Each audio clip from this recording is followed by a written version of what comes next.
पुनि फिरि राम निकट सो आई, प्रभु लक्ष्मण पहि बहुरी पठाई।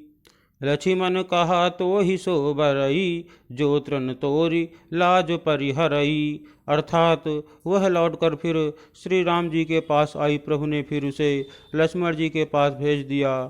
लक्ष्मण जी ने कहा, तुम्हें वही बरेगा जो लज्जा को तृण तोड़कर अर्थात प्रतिज्ञा करके त्याग देगा, अर्थात जो निपट निर्लज्ज होगा।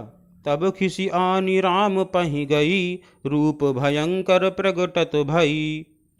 सीतहि सभय देखी रघुराई, कहा अनुज सन शयन बुझाई। अर्थात तब वह खिसियाई हुई क्रुद्ध होकर श्री राम जी के पास गई और उसने अपना भयंकर रूप प्रकट किया।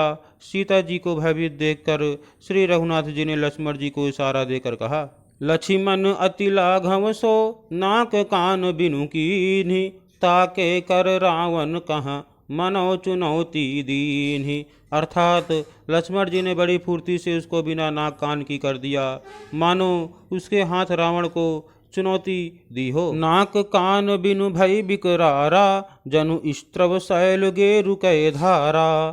खर दूषण पहि गई बिल पाता, धिग धिग तव पौरुष बल भ्राता। अर्थात बिना नाक कान के वह विकराल हो गई। उसके शरीर से रक्त इस प्रकार बहने लगा मानो काले पर्वत से गेरू की धार बह रही हो। वह विलाप करती हुई खरदूषण के पास गई और बोली, हे भाई, तुम्हारे पौरुष वीरता को धिक्कार है, तुम्हारे बल को धिक्कार है। तेहि पूछा सब कहे से बुझाई, जातु धान सुनि सेन बनाई। धाये निशिचर निकर बरू था, जनु सपच्छ कज्जल गिरिजू था।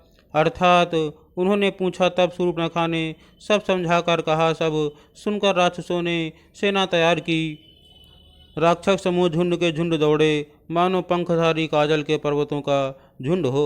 नाना वाहन नाना आकारा, नाना युधधर घोर अपारा। सूप नखा आगे करी लीनी, अशुभ रूप श्रुति नासाहीनी। अर्थात वे अनेकों प्रकार की सवारियों पर चढ़े हुए तथा अनेकों आकार सूतों के हैं, वे अपार हैं और अनेकों प्रकार के शंख भयानक हथियार धारण किए हुए हैं। उन्होंने नाक कान कटी हुई अमंगल रूपिणी शूर्पणखा को आगे कर लिया।